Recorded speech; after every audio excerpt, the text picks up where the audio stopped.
Investigators are still looking into what caused a young man's death after a run-in with Buffalo police.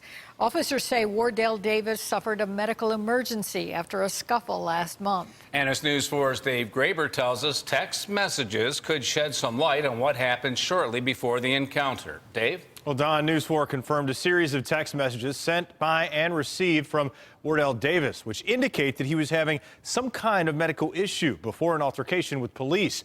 But legal experts say whether the messages have any impact on the overall investigation into his death, well, that remains to be seen. The 20-year-old Davis died on February 8th after a run-in with Buffalo police a couple of hours before.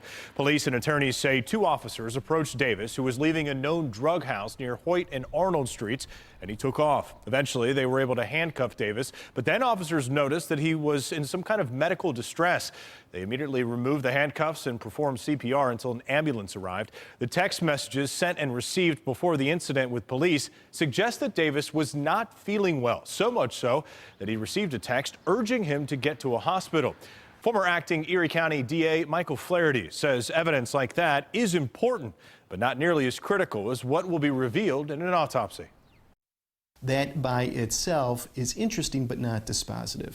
What the Attorney General is going to look for, if he hasn't received it already, is the pathological examination report of the Erie County medical examiner. And in that report, the doctor or doctors will, present to him or his staff an analysis of the results of their autopsy.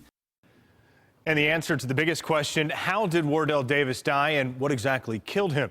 Now, the state attorney general's office and not Buffalo police is investigating Davis's death, part of an executive order in 2015 that made the attorney general the lead in cases of deaths of unarmed civilians in custody or as a result of police encounters. Reporting live in the studio, Dave Graber, News 4 at 6.